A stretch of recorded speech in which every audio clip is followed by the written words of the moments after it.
안녕하십니까? 여러분들 성경책 읽으실 때에 어느 책이 제일 재밌으십니까? 그렇죠? 이 요나서는 성경책 중에서 이야기체로 되어 있는 유일한 성경책이다라고 말을 합니다. 그러니까 이야기체로 되어 있을 뿐만 아니라 이 안에 있는 사건들이 굉장히 흥미진진하게 이루어지기 때문에 굉장히 쉽고 재미있고 또 아이들에게 굉장히 이 성경의 이야기지만 그냥 무슨 동화처럼 이야기할 수 있는 굉장히 재미있는 책으로서 이 요나서가 기록이 되어 있습니다. 그래서 이 요나서에 관련된 책들을 보면 고래 뱃속에 요나 하면서 이 고래가 눈을 흘기면서 요나를 먹으려고 하는, 또 배 아픈 고래라고 해서 먹지 말아야 될 것을 먹어서 배가 아파서 토해내는 그러한 동화 같은 이야기도 쓰고요. 그래서 굉장히 재미있는 이러한 이야기로 구성이 되어 있는데, 이 요나서는 이렇게 재미있는 것으로서만 끝나는 것이 아니라 요나서가 가지고 있는 굉장히 귀한 기별들이 이 안에 포함이 되어 있습니다. 소선지서라고 이야기하는 이 요나서는 4장으로 짧게 구성이 되어 있기 때문에 내용이 어렵지도 않고 잘 읽으면서 이 뜻을 찾아 나가기 시작하면 하나님의 모습에 대해서 다양한 그 하나님의 뜻과 하나님의 사랑을 발견할 수 있는 책인데요. 그래서 화요일날 시간에 2월 달에 이 요나서에 대해서 함께 읽으면서 이 요나서에 담겨있는 하나님의 그 사랑의 모습과 뜻들을 좀 발견하려고 합니다. 요나서는 이렇게 시작합니다. 요나서 1장 1절에 여호와의 말씀이 아미떼의 아들 요나에게 임하니라. 그러면서 이 요나를 소개하기를 아미떼의 아들 이렇게 이야기합니다. 아미떼라는 사람이 누군지에 대해서는 정확히 나와 있지는 않습니다. 열왕기 하에 이 요나에 대해서 소개할 때도 그냥 아미떼의 아들 이렇게 간단하게 소개가 됩니다. 근데 열왕기 하에 소개할 때에 이 요나서 1장과 좀 다른 점은 열왕기하 14장에서는 아미떼의 아들 선지자 요나라고 묘사를 합니다. 그래서 이 요나라는 사람은 선지자로서 하나님께 부름받은 사람이라는 것을 성경이 기록을 합니다. 그래서 이 요나가 하나님의 선지자로서 이렇게 활동을 하게 되는데요. 이 사람은 북방 이스라엘의 선지자로 활동했던 사람입니다. 엘리사가 죽은 이후에 400년 동안 선지자가 등장하지 않은 가운데 40년 동안 선지자가 등장하지 않는 가운데 40년이 지난 다음에 등장한 선지자가 이 요나 선지자라고 말합니다. 굉장히 귀한 선지자 중에 한 사람이 되겠죠. 이 요나가 활동한 시기를 보면은 이렇게 도표로 묘사를 하고 있는데요. 요나는 북방 이스라엘 왕인 여로보암 2세, 13번째 왕인 여로보암 2세 때에 활동한 선지자로서 기록을 합니다. 여로보암 2세라고 기록한 이유는 김종한 A, 김종한 B에서 같은 이름을 구별한 것처럼 여로보암 1세, 여로보암 2세로 해서 이 두 사람이 다른 사람이라는 것을 이렇게 묘사하기 위한 그 표현입니다. 여로보암 2세가 40년 동안 이 북방 이스라엘을 다스리면서 굉장히 전성기에 해당되는 왕이다라고 말을 합니다. 북방 이스라엘이 가장 세력을 넓히고 많은 재정과 부귀 영화로서 부강했던 그런 때가 이 여로보암 2세가 다스렸던 때라고 말합니다. 그런데 물론 그렇다고 해서 북방 이스라엘이 영적으로 회복되었는가? 그렇지는 않은 가운데에 세상적으로 부귀 영화를 누리고 있던 때가 이 여로보암 2세 왕 때라고 이야기합니다. 이 당시에 주변의 열국 중에서 가장 강대국이 어디였냐면 아수르다라고 이야기를 합니다. 그래서 이 아수르에 의해서 많은 주변에 있는 나라들이 어려움을 당하고 있었는데요. 북방 이스라엘도 마찬가지로 이 아수르에 의해서 어려움을 당하고 있을 그 당시에 이 요나 선지자가 부름을 받고 활동을 하게 되었습니다.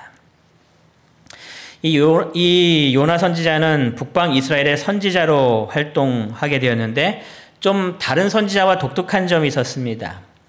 요나서 1장 2절에 보면은 이 요나에게 뭐라고 말씀하셨냐면 너는 일어나 저 큰 성읍 니느웨로 가라라고 말을 합니다. 이 니느웨는 아수르의 수도입니다. 그러니까 요나가 부름을 받고 이제 하나님의 명령의 수행, 물론 북방 이스라엘을 위해서도 기별을 전한 적이 있지만 이 요나서의 이 성경에 의해서 제일 많이 등장하는 이야기는 아수르에 가서 니느웨에서 복음을 전하는, 하나님의 기별을 전하는 그것이 이 요나 선지자의 가장 큰 기별로서 이 성경에 나타납니다. 그래서 이 요나 선지자라고 하면 북방 이스라엘의 선지자이지만 이방인들을 위하여 복음을 전했던 그런 사람으로서 이 요나 선지자를 이해합니다. 이 니느웨는 어디인가 이 지도를 보시면 예루살렘으로부터 약 800km 떨어진 지역에 유프라테스와 티그리스강이 이렇게 하는 그 지역에 있었던 곳이 니느웨라고 말을 합니다. 약 800km라고 얘기하니까 서울에서 출발해서 부산까지 왕복할 거리에 있는 그 지역입니다. 하나님께서 이 요나에게 어떠한 것을 전하라고 기별을 말씀하셨는가? 1장 2절에 기록하시기를 그것을 향하여 외치라라고 말씀하시면서 그 악독이 내 앞에 상달되었다라고 말합니다. 그러니까 니느웨가 얼마나 악한 도시인지에 대해서 성경이 묘사하는 겁니다. 너무나 악해서 그들의 악한 모습이 내 귀에까지 이렇게 들려서 내가 이 니느웨를 그냥 둘 수가 없는 그런 아주 범죄의 소굴이 되었다라고 이 하나님께서 말씀하는 겁니다. 이 나훔 선지자는 이 니느웨 성에 대해서 묘사할 때 뭐로 묘사하고 있냐면 화로다 피의 도성이여라고 말합니다. 그러니까 피가 가득한 도성이었다라고 표현할 정도로 악행이 많았던 이 지역이 그 당시에 니느웨 성이었다라고 언급을 합니다. 선지자 왕에는 어떻게 이 니느웨 성을 또 묘사하고 있냐면 세속적으로 번영하던 시대에 니느웨는 범죄와 악행의 중심지였다라고 기록합니다. 아주 악한 그런 도시가 바로 니느웨였다라고 얘기하면서 이 악이 내게 상달될 정도로 아주 악이 만연했기 때문에 이 요나가 기별을 가지고 이제 니느웨로 떠나는 겁니다. 근데 하나님께서 요나를 통하여서 니느웨의 경고를 전하는 이유가 뭘까요? 니느웨가 그냥 악한 도시면 그냥 하나님께서 그냥 벌을 내리셔서 그 지역을 다 멸망시키실 수도 있고 주변 나라를 통하여서 니느웨를 싹 쓸어버릴 수도 있는데 요나를 통해서 그들의 악행을 전달하는 이유가 뭘까요? 도대체 하나님께서는 요나를 왜 부르셨을까요? 니느웨 가라고. 어떤 기별을 전하라는 이야기일까요? 하나님께서 너희들 다 멸망시키실 거야. 너희들 이제 끝장이야. 그 이야기를 하기 위해서 니느웨로 가는 걸까요? 왜 갔을까요? 네. 베드로서 3장 9절에 보면 하나님의 뜻을 이야기하고 있는데요. 베드로후서 3장 9절을 같이 한번 우리 찾아서 읽어보도록 하겠습니다. 베드로후서 3장 9절입니다. 우리 찾으신 다음에 한 목소리로 같이 읽어보도록 하겠습니다. 베드로후서 3장 9절입니다. 우리 찾으셨으면 같이 읽겠습니다. 주의 약속은 시작. 주의 약속은 어떤 이들이 더디다고 생각하는 것 같이 더딘 것이 아니라 오직 주께서는 너희를 대하여 오래 참으사 아무도 멸망하지 아니하고 다 회개하기에 이르기를 원하시느니라. 하나님께서 인간들에게 원하시는 것에 대해서 기록하시면서 오랫동안 참으시는 이유를 이렇게 설명했습니다. 아무도 멸망하지 않고 다 뭐 하기를요? 회개해서 구원받기를 원한다. 하나님께서 모든 사람에 대하는 그 하나님의 원하시는 모습이 다 이러한 모습이라는 겁니다. 그래서 기다리시고 참으시고 기별을 전하신다는 이야기입니다. 이 니느웨 성의 이 악행이 내게 전달되었다라고 말씀하실 때에 단지 이 요나는 그곳에 가서 하나님이 노에서 너희들 다 멸망시킬 거야 라는 기별을 전하기 위해서 떠나는 것이 아니라 그들의 죄를 깨닫게 함으로 말미암아 그들이 회개하도록 이르게 하려는 하나님의 뜻을 이 요나가 가지고 전달하는 겁니다. 하나님의 뜻이 심판에 있지 아니하고 구원에 있다라는 것을 우리에게 알려주시는 정말 재밌고도 귀한 교훈을 담고 있는 책이 바로 이 요나서라는 그래서 이야기입니다. 또 이 요나서는 이방인들에게 가서 지금 복음을 전하고 있다는 그것을 통하여서 하나님의 은혜가 유대인들의 생각에는 누구에게만 있다고 생각했었을까요? 유대인들에게만 있다고 이야기했습니다. 그래서 그들의 사상을 이야기할 때 선민 사상으로 가득했다라고 이야기합니다. 여러분, 선민 사상으로 가득한 또 다른 집단이 있는데요. 또 어디가 또 선민 사상이 가장 강할까요? 예, 이스라엘 민족. 또 누가 있을까요? 제7난실 예수 재림교인들입니다. 예. 그래서 굉장히 거기에 대해서 물론 자부심을 갖고 있는 건 참 좋은 일이죠. 근데 유대인들이 이러한 선민 사상 때문에 구원은 자기들에게만 있다고 생각하고 하나님의 은혜는 자기들에게만 온다라고 생각했습니다. 그런데 이 요나서는 그것이 아님을 보여주는 겁니다. 이방인들도 하나님의 자녀들이고 하나님께서 은혜를 베풀어 주시는 그러한 사람들이라는 것을 보여주는 것이 이 또 요나서의 또 다른 교훈 중에 하나입니다. 하나님께서 니느웨의 경고의 기별을 전하시는 이유에 대해서 선지자 왕 265페이지에서는 뭐라고 기록하고 있냐면 이렇게 기록합니다. 니느웨는 오랫동안 악에 속으렸으나 시민 전체가 악에 빠진 것은 아니었다. 그 말은 니느웨에 살고 있는 사람들이 악한 사람들도 많이 있지만 반면에 누구도 있다라는 이야기예요? 선한 사람도 있다라는 겁니다. 또 계속 기록하면서 하나님께서는 그 성읍 가운데 상당수의 사람들이 선하고 고상한 것을 잡으려고 손을 내밀고 있으며 만일 살아계신 하나님을 배울 기회가 주어진다면 악한 행위를 버리고 하나님을 예배할 사람들이 많이 있음을 아셨다라고 기록합니다. 그래서 누구를 보내는 거예요? 요나를 보내는 겁니다. 멸망당할 사람도 있지만 그 가운데 구원받을 사람이 있기 때문에 구원받을 사람에게 이 복음을 전하기 위해서 요나를 그곳에 보내셨다라는 이야기입니다. 여러분, 말세에도 똑같은 일이 있을까요? 요한계시록 18장에 보시면 새 천사 기별 이후에 또 다른 천사의 기별이 전해지는 것을 요한계시록 18장에 기록합니다. 그러면서 그들에게 뭐라고 외치냐면은 내 백성아 거기서 나와 그들의 받을 재앙을 받지 말라라고 기별을 전합니다. 거기서 나와라고 할 때 이것은 바벨론에서 나오라는 이야기입니다. 둘째 천사의 기별이 또다시 외쳐지는 그 기별로서 요한계시록 18장이 기록되는데요. 근데 그 바벨론에 있는 사람들에게 외칠 때에 말씀하시기를 내 백성아 라고 부릅니다. 내 백성아. 그러니까 이 니느웨 성에 있는 것과 똑같은 상황이 마지막 때도 이뤄지는 거죠. 구원받아야 될 수많은 사람들이 우리 주변에 있다는 그런 이야기입니다. 계속해서 기록하기를 그리하여 전지하신 하나님께서는 결코 실패함이 없는 방법으로 그들에게 당신을 나타내시어 할 수 있으면 그들을 회개하도록 인도하시고자 하셨다. 구원하시려고 하시는 겁니다.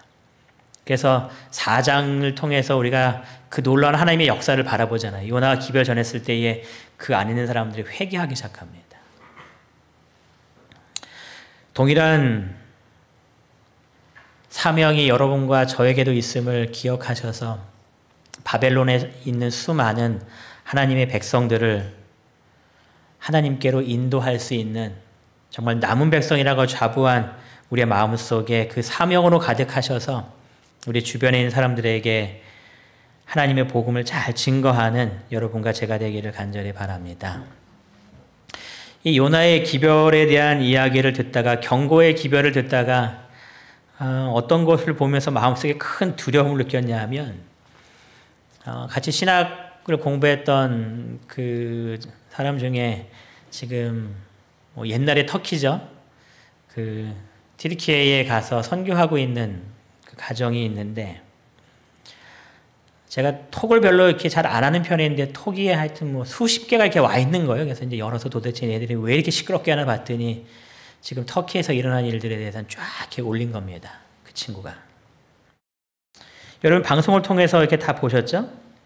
엄청나게 큰 강진이 이렇게 있고 또 뉴스를 보면서 이렇게 보니까 이 튀르키예 이 강진이 일어난 지역은 세 개의 대륙판이 만나기 때문에 강진이 항상 일어나는 곳이라고 이야기하면서, 그러나 너무 특이하게 이 지진이 일어나고 있다라고 말하죠. 보통 이렇게 강진이 일어난 다음에 이렇게 여진이 일어나면서 쭉 이렇게 잠잠해져야 되는데, 이 여진이 굉장히 강한 여진이 다발적으로 막 동시에 여러 군데서 발생되면서 예전의 지진과는 좀 다른 형태의 지진이 일어나고 있다라고 말을 합니다. 근데 지금 지구에 돌아가는 모습이, 정상적으로 돌아가고 있는 모습은 현재 우리 주변에, 또 요즘 우리들의 주변에서 일어나는 일들을 살펴봤을 때에 정상적이지 않은 것들이 너무 많이 일어납니다. 저희가 방송하기 때문에 이 동영상을 좀 틀 수는 없지만, 제가 이제 쭉 보다가 JTBC에서 이렇게 특별 방송을 해서 한 걸 몇 개를 좀 봤어요. 그런데 아주 지구상에 특이한 일들이 많이 일어나는 것들을 얘기하는데요. MBC 뉴스에서는 이런 것들이 나왔었어요. 작년입니다. 작년 8월경에 유럽에 가뭄이 크게 일어나서 라인강 바닥이 다 드러나는 그런 일들이 일어났었는데요.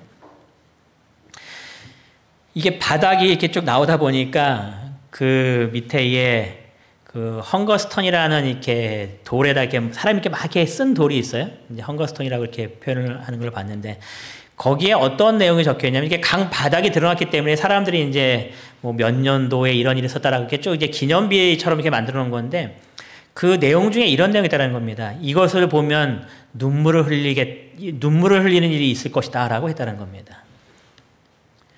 근데 그런 돌들이 이제 드러나기 시작한 거예요. 그런데 그와 똑같은 일들이 미국에서도 똑같이 일어난 겁니다. 뉴스에 보니까 1200년 만에 최악 가뭄입니다. 농사를 지을 수가 없는 겁니다. 비가 너무 많이 와서. 그 비가 전혀 오지 않아갖고. 그런데 그 이후에 10월 달에 미국에 어떤 일이 발생했냐면, 미국 사막지대 데스밸리에 1000년 만에 폭우다 이렇게 해서 내렸습니다. 그러니까 2달 전에는 다른 곳에서 1200년 만에 최악의 가뭄이라고 했는데, 2달 지난 다음에 다른 미국 지역에서는 1000년 만에 기록적인 폭우가 내렸다고 얘기하죠. 같은 해에 파키스탄에서는 성서에나 나올 홍수라고 얘기하면서 국토 3분의 1이 잠겼다고 얘기하죠. 이게 다 작년 지금 일입니다. 작년에 일어난 일들.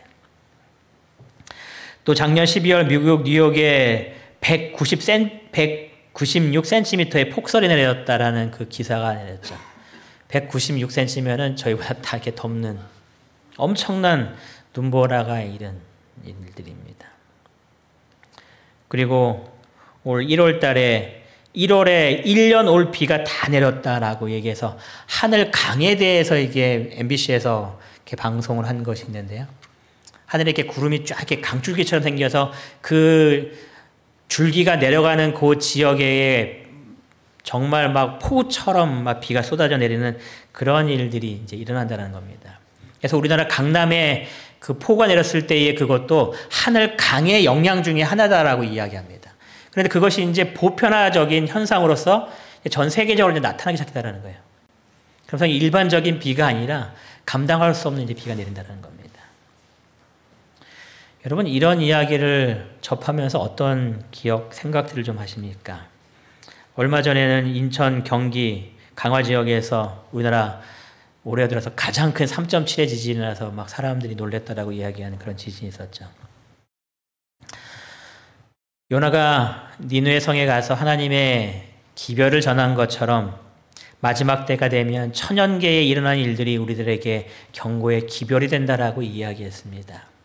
여러분, 이러한 기별들을 바라보시면서 주님 오실 때가 정말 얼마 남지 않았다는 것을 바라보시고 내 마음속에 더욱더 하나님께 가까이 나가는 그런 우리들의 모습이 되기를 간절히 바랍니다. 요나가 이 기별을 가지고 하나님의 명령하신 대로 니느웨로 가야 되는데, 요나 1장 3절에 보면 이렇게 성경이 기록됩니다. 요나가 여호와의 얼굴을 피하려고 일어나 다시스로 도망하여 욥바로 내려갔다라고 기록합니다. 그가 하나님의 기별을 가지고 니느웨 성으로 가야 되는데 지금 뭐 하려고 한대요? 여호와의 얼굴을 피하려고 한다라고 기록합니다. 이 다시스가 어딘가에 대해서 지도를 보니까 이 니느웨는 800km인데 이 다시스는 요바에서 스페인 쪽으로 향하기 때문에 약 4,000km 정도 이렇게 가야 된다고 얘기합니다. 그러니까 뭐 도망갈 수 있는 끝까지 다 도망간 거죠, 이제 이 요나가. 그래서 하나님이 터치할 수 없는 그 영역까지 도망가려고 한 것 같다는 생각이 좀 듭니다. 그래서 여호와의 낯을 피하기 위해서 이 다시스로 도망갔다라고 기록하는데 이 말을 가만히 보면서 여러분 하나님께서 요나를 부르신 것이 좀 실수처럼 보이지 않으시나요? 예? 요나같이 도망칠 사람을 부르지 않으셨어야 될 것 같은데 하나님께서 왜 요나를 부르셨을까요? 그 완벽하게 수행할 수 있는 정말 곧장 니느웨로 가갖고 하나님의 기별을 전할 수 있는 그 선지자도 분명히 부르실 수 있었을 텐데 왜 도망칠 것 뻔히 보이는 요나를 부르셨을까요? 하나님께서 요나가 도망치는 것을 모르셨을 거라고 생각할 수는 없습니다. 하나님의 전지성이 있기 때문에 이 요나가 도망칠 것을 하나님께서 다 아셨다라고 볼 수밖에 없는데 그런 요나에게 왜 이 기묘한 기별을 맡기셨을까요? 이거를 보면서 어떤 생각을 좀 하게 되냐면 하나님께서 우리를 끝까지 붙잡아 주시는 그 은혜를 경험하는 것 같습니다. 여러분 하나님께서 하나님의 명령에만 절대적으로 잘 순종할 사람만 불러서 하나님의 사업을 한다면 우리가 하나님께로부터 부름받을 자격이 있을까요? 없을까요? 아마 거의 없을 거예요. 그렇죠? 근데 하나님께서는 이렇게 자격 없는 사람들을 부르셔서 그 사람을 자격 있는 사람으로 만들어 가시는 겁니다. 이 요나가 부족했지만 하나님께서 요나를 선지자로 부르셨기 때문에 이 요나가 넘어지고 도망치는 그 상황 속에 있는 걸 아셨지만 그런 상황 속에서도 그를 다시 회복시키기 위해서 하나님의 풍성한 사랑을 그에게 계속 부어주셔서 요나가 하나님의 일꾼으로서 계속 성장하면서 하나님의 뜻에 합당한 사람이 될 수 있도록 하나님께서 만들어 가시는 겁니다. 요나서는 그래서 우리처럼 부족한 사람들에게 주시는 하나님의 은혜의 기별인지도 모릅니다. 우리도 부족하지만 하나님께서 우리를 계속 만들어 가시는 겁니다. 하나님의 쓸 수 있는 그러한 사람으로서. 여러분 요나가 하나님의 얼굴을 피하여 도망갔다라고 얘기하는데 여러분 이것이 가능하겠습니까? 불가능하겠습니까? 불가능한 일을 지금 요나가 하는 겁니다. 여호와의 얼굴을 피하여 도망갈 수 있는 곳은 어디도 없다라고 우리는 분명히 이야기합니다. 다윗이 그래서 이렇게 이야기합니다. 시편 139편 7절과 8절에 보면 다윗이 말하길 내가 주의 영을 떠나 어디로 가며 주의 앞에서 어디로 피하리이까? 내가 하늘에 올라갈지라도 거기 계시며 수월에 내 자리를 펼지라도 거기 계십니다. 라고 이 다윗이 고백합니다. 우리가 어디를 간다 할지라도 하나님의 이 시선에서 결코 도망갈 수 있는 곳이 한 군데도 없다라고 이야기하는 겁니다. 그런데 우리도 요나처럼 여호와의 얼굴을 피하여 도망치려고 할 때가 있을까요? 없을까요? 우리도 그럴 때가 있거든요. 우리도 눈 감으면 하나님께서 못 보겠지 하는 그런 마음으로 우리도 여호와의 낯을 피할 때가 때때로 있습니다. 그것은 범죄한 인간들의 공통적인 특징인 것 같습니다. 아담과 하와가 선악과를 먹은 다음에 하나님께서 자신들을 만나러 내려오신 그 음성을 듣습니다. 그리고 아담과 하와가 어떻게 했을까요? 이 나무 사이에 이렇게 숨었다라고 이야기해요. 그때 하나님께서 아담을 부르십니다. 아담아 어디 있냐라고 부르십니다. 하나님께서 몰라서 못 찾기 때문에 부르셨을까요? 아니, 하나님께서 다 아셨지만 그걸 부르시는 겁니다. 그래서 우리가 하나님 앞에 이렇게 살아가는, 하나님 앞에서 결코 벗어날 수 없음을 이야기하는 말이 코람 데오라는 그런 말이었죠. 하나님 앞에서 살아가는 삶. 그래서 코람 데오의 그런 삶을 살아야 된다라는 이야기가 예전에 참 많이 했던 그런 이야기입니다. 우리가 하나님 앞에서 결코 도망칠 수 없음을 꼭 기억하게 되시기 바랍니다. 우리의 모든 모습들이 하나님 앞에 하나하나 다 낱낱이 있다는 그 사실. 그 사실을 가장 잘 알고 믿음으로 생활했던 사람이 바로 요셉이라는 사람이었습니다. 보디발의 아내가 자기에게 유혹했을 때에 이 요셉이 그러죠. 내가 어떻게 하나님 앞에 득죄하리이까. 다른 사람은 다 이곳에 없다 할지라도 하나님은 내 앞에 계시기 때문에 내가 이런 악을 하나님 앞에서 결코 행할 수가 없다고. 여러분, 내 삶이 언제나 하나님 앞에 있음을 기억하셔서 매 순간 하나님께서 원하시는 올바른 믿음의 삶의 모습으로 살아가게 되시기를 간절히 바랍니다. 이 요나가 도망칠 때에 왜 도망쳤을까에 대해서 이제 이런저런 이야기들이 있습니다. 도대체 요나는 왜 도망쳤을까? 요나서 4장에 의하면 요나가 하나님한테 막 화를 낼 때 그런 얘기합니다. 이렇게 회개할 줄 알았다고 하면서 내가 여기 괜히 왔다고 하는 그 요나의 이야기가 있습니다. 그래서 어떤 사람들이 말하기를 이렇게 말합니다. 이 당시 아수르는 이 북방 이스라엘의 남방 유다에게도 위협적인 존재였습니다. 그래서 그들이 이 기별을 듣고 회개하는 것을 요나가 원하지 않았을 것이다 라고 말을 합니다. 그래서 요나가 그 기별 전하기 싫어서 도망쳤을 것이다 라고 말을 합니다. 선지자 왕에는 또 다른 이야기를 이렇게 우리들에게 하고 있는데요.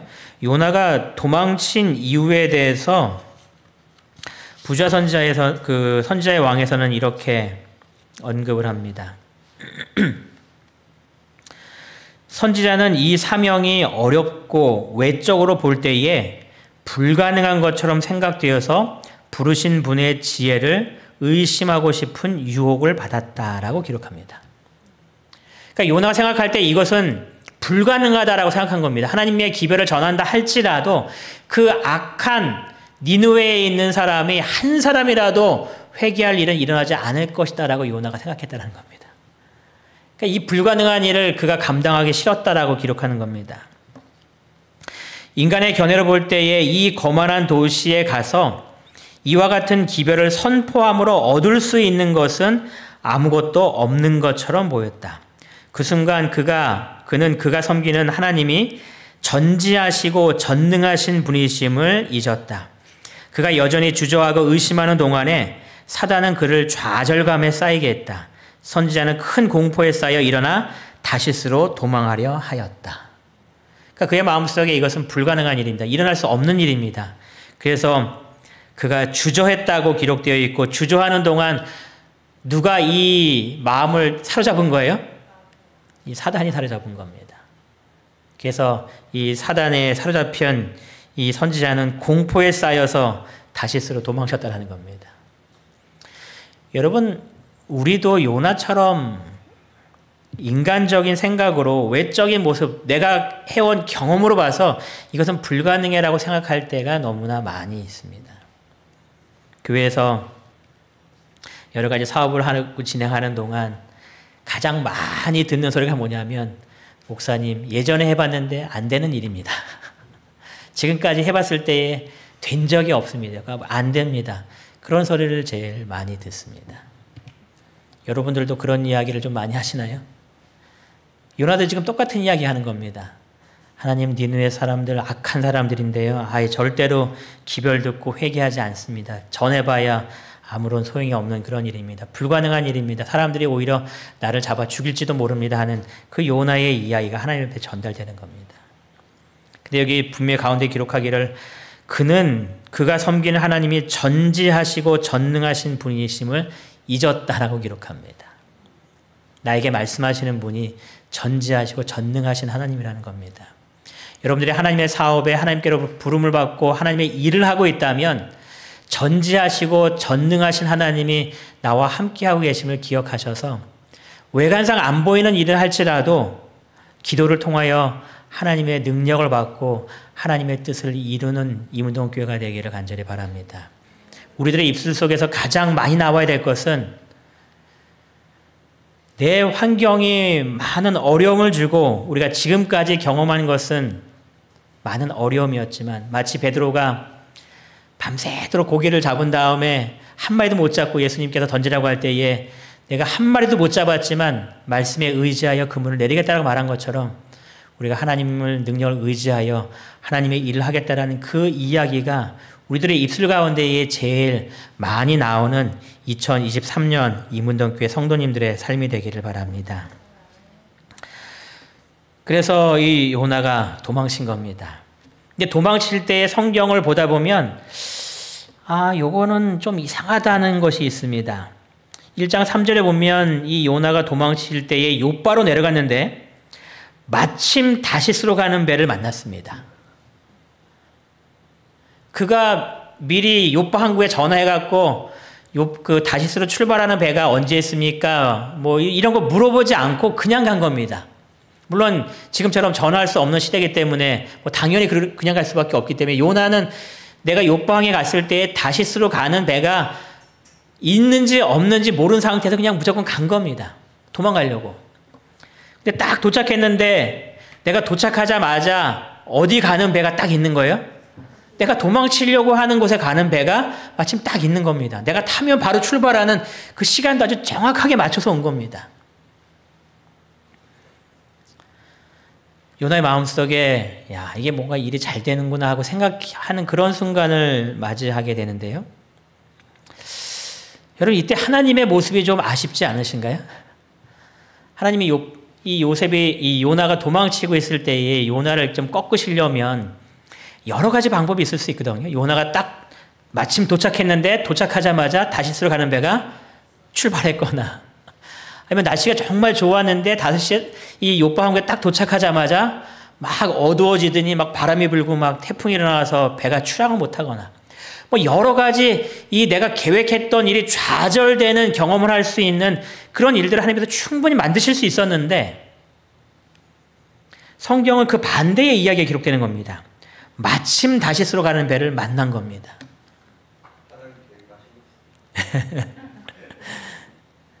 여러분 우리가 죄악된 삶을 살고 있을 때에 일이 순조롭게 된다면 그것은 축복이 아닙니다. 근데 왜 이렇게 하나님께서 막으셨나를 이게 막지 않으셨나를 곰곰이 생각해 보니까 만약에 막으셨다면 아마 요나는 다른 생각을 또 했을 겁니다. 다시스 말고 또 다른 먼 데가 어디 있을까 하고 아마 또 다른 편을 구해서 아마 그쪽으로 또 아마 도망쳤을지 모릅니다.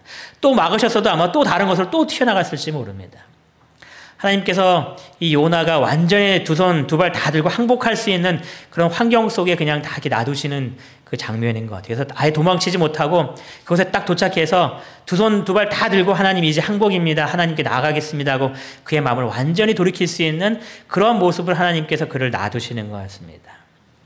그래서 4절에 보면 이 요셉이 이 요나가 배를 타고 오게 갈 때에 성경에 기록하기를 하나님께 여호와께서 큰 바람을 바다 위에 내리셨다라고 기록합니다.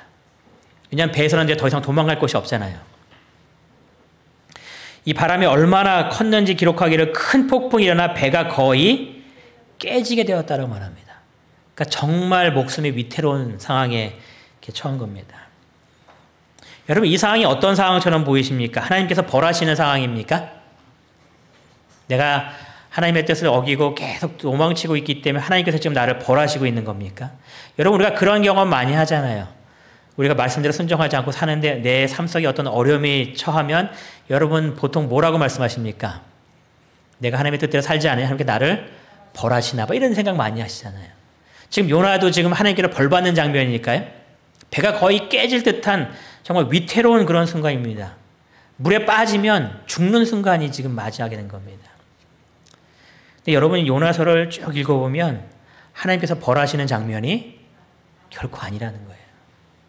우리들의 삶 속에 요나와 똑같이 이렇게 어려운 환경에 처하고 있을 때에 하나님께서 나를 벌하시는 것이 아니라 하나님께서 나를 붙잡아서 하나님의 놀라우심을 보여주심으로 말미암아 우리를 회복시키려고 하시는 겁니다. 여러분 내 삶 속에 무슨 힘든 일이 있으면 잘못할 때마다 나를 때리시는 하나님을 생각하지 마시고 나를 회복시키기 위하여 나를 바른 길로 인도하시기 위하여 나를 이끄시고 계시는구나 하고 그 하나님의 손길을 기억하게 되시기 바랍니다. 요나의 삶 속에서는 하나님의 벌이 아니라 하나님께서 그를 올바른 길로 인도하시고 계시는 그래서 오히려 하나님의 놀라우심을 이 요나가 볼 수 있는 그런 상황으로 지금 이어지고 있는 겁니다. 배 안에 있던 선원들이 아무리 노력해도 이 폭풍을 잠재울 수가 없었습니다. 그때에 선장이 막 이것저것 다니다가 1장 6절에 보니까 요나를 발견하고 선장이 이렇게 말합니다. 내 하나님께 구하라. 너도 하나님께 기도하라. 왜냐하면 그 전에 보면은 이 배에 있던 모든 사람들이 다 자기의 지금 신들을 향하여 기도하고 있습니다. 뭐 다양한 신들을 뭐 믿고 있는 이방 사람들이었기 때문에 뭐 자기가 알고 있는 그 신들에게 지금 다 절하고 있는 겁니다. 지금 1장 6절에 내 하나님께 구하라 할 때 이 하나님은 하늘에 계신 그 하나님을 이야기하는 것이 아니라 일반적인 신을 이야기하는 겁니다. 여러분 성경을 쭉 읽으실 때에 하나님의 백성들이 하나님이라고 표현할 때는 우리가 믿는 하나님을 이야기하는 거지만 일반적으로 하나님을 이야기할 때는 그냥 신을 이야기하는 하나님입니다. 그래서 이 선장이 네가 믿는 네 신에게 기도해봐라고 지금 이야기하는 겁니다. 이 선장의 이야기를 보면서 어떤 생각이 좀 들었냐면 선장은 자기가 믿는 신에 대한 확신이 없었나 보다 이런 생각이 좀 듭니다. 그러니까 내가 믿고 있는 신에게 지금 기도하고 있는데 내가 믿고 있는 신이 내 문제를 해결해 줄 것 같지 않으니까 지금 누구한테 부탁하는 거예요? 너도 좀 해봐. 너도 좀 해봐. 어떤 신이 좀 응답하나 좀 서로 좀 해봐 하면서 다 사람들에게 이야기하는 겁니다. 여러분들은 여러분이 믿고 계시는 여러분들의 신에 대한 확신이 계십니까? 여러분이 믿는 하나님에 대한 분명한 확신을 갖게 되시기 바랍니다. 이 선장처럼 주변 사람들에게 야, 너가 믿는 신들에게 한번 기도해봐라고 하면서 나의 신에 대해서 확신이 없는 것이 아니라 내가 믿는 하나님이 얼마나 위대하신 신인지에서 분명한 확신을 가지고 그 의심 없이 하나님께 기도하는 우리들의 믿음 되시기를 바랍니다. 근데 요나가 이 말을 듣고 기도했을까요? 기도하지 않았을까요? 했을까요? 안 했을까요? 기도를 할 수가 없는 겁니다. 왜냐하면 요나는 직감적으로 알았습니다. 풍랑이 치는 이유가 누구 때문이라는 걸요? 자기 때문이라는 걸. 그래서 1장 12절에 이 요나가 이렇게 말합니다. 맨 끝에 보면은 너희가 이 큰 폭풍을 만난 것이 나 때문인 줄을 내가 안다 라고 이렇게 요나가 대답을 합니다. 요나 직감적으로 이해한 겁니다. 이게 내 잘못이구나. 여러분 죄인이 이렇게 뭐 한다고 그래요? 재발절한다고 하잖아요. 여러분들이 이렇게 뭔가 위반하고 있는데 저 앞에 경찰에 서 있으면 운전하다가 왠지 이렇게 속도가 제대로 가고 있나 이렇게 막 신경 쓰이잖아요.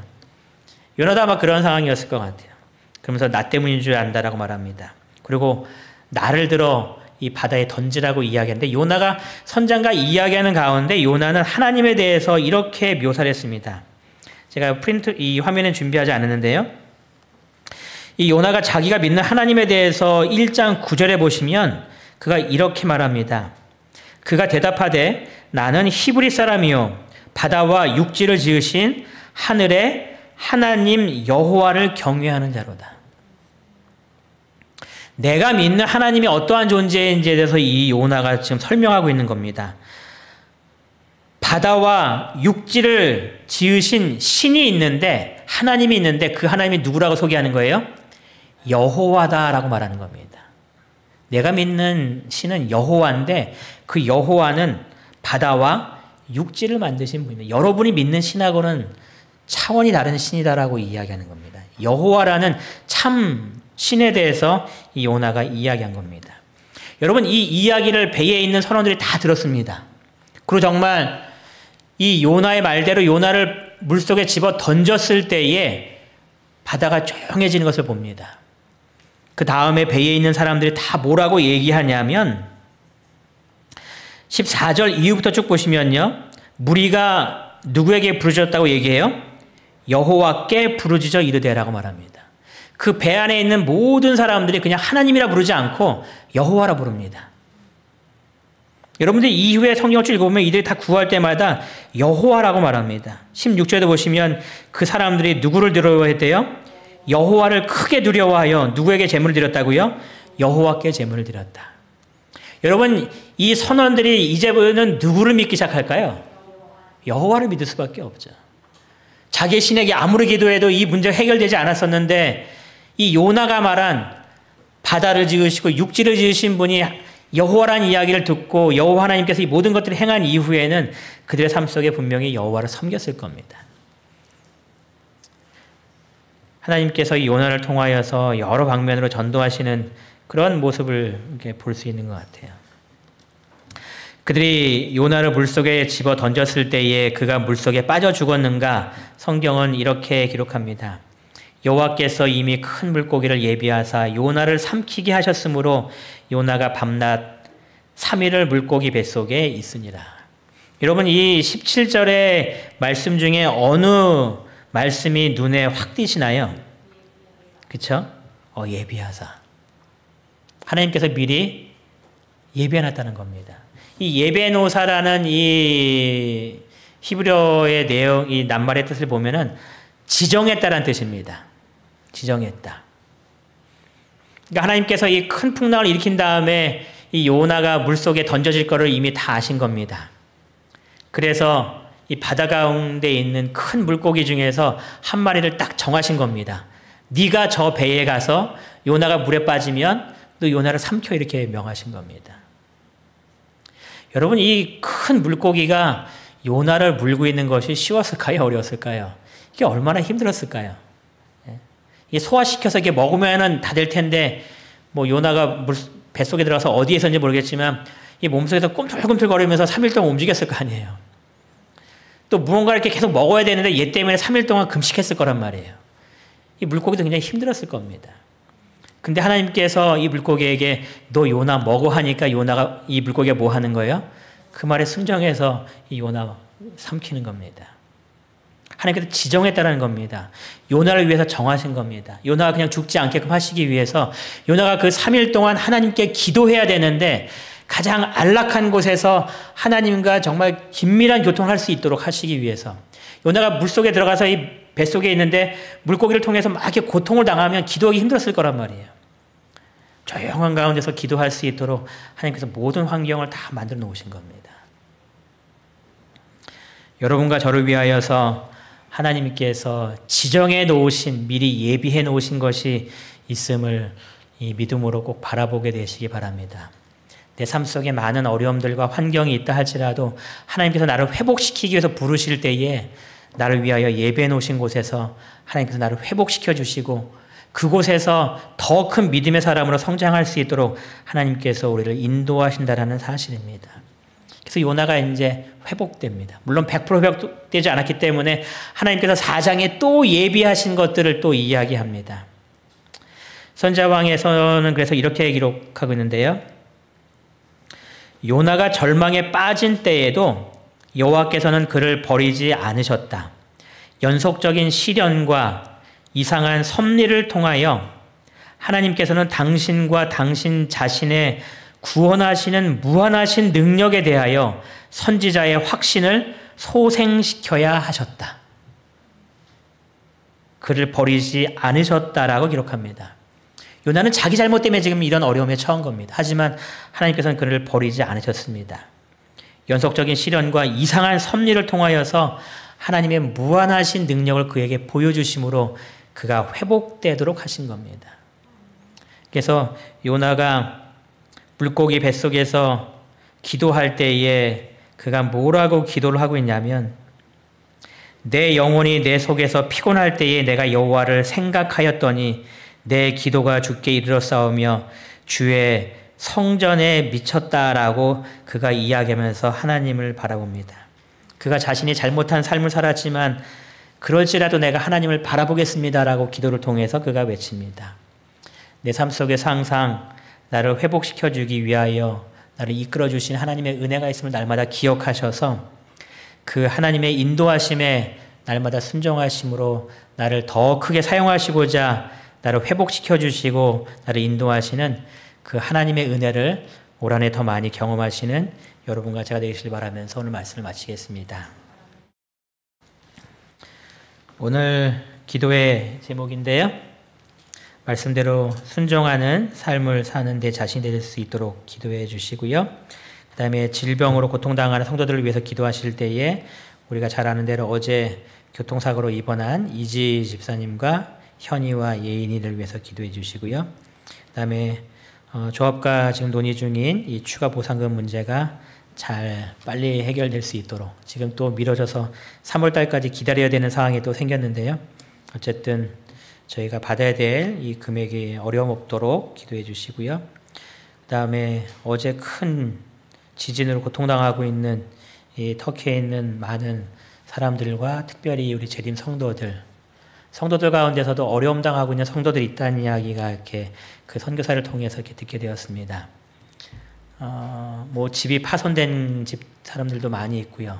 어제 저녁에는 집에서 잠을 자려고 했는데 그 터키 방송에서 여진이 계속 일어나고 있기 때문에 건물에 있지 말라고 그래서 다 나와서 밖에 머물렀다라고 합니다.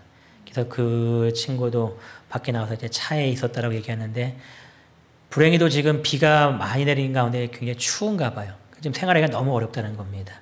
그래서 우리 그런 고통당하고 있는 우리 형제들을 위해서 함께 기도해 주시면 좋겠습니다. 음악이 마칠 때까지 개인적으로 기도하시겠습니다.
같이 일어나셔서 마치는 찬미 518장 찬미하겠습니다.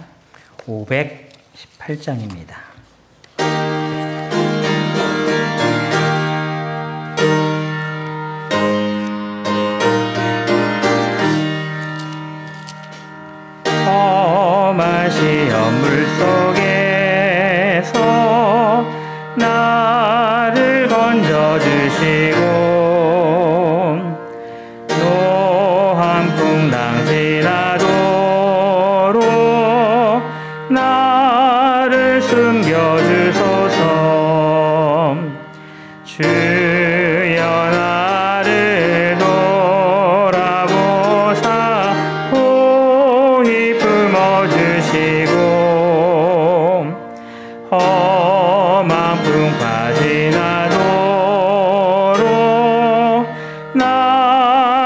숨겨주소서. 권세 능력 무한하사 모든 시험 이기고 풍랑조차 복종하는 내 주 앞에 비나님.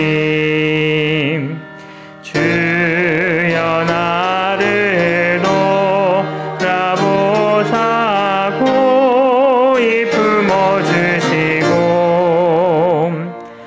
험한 풍파 지나도록 나를 숨겨주소서.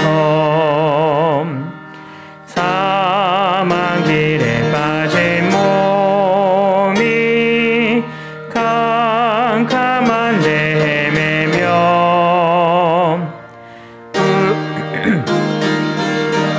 애원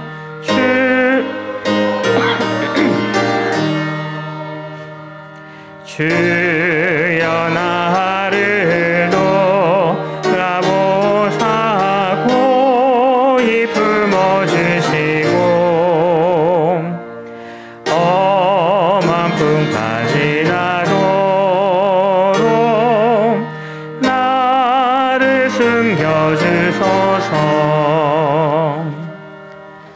저희를 사랑하신 하나님 아버지, 저희들 부족하지만 하나님의 사랑으로 부족한 저희들을 끝까지 붙잡아 주시고 불러주시니 감사를 드리옵나이다.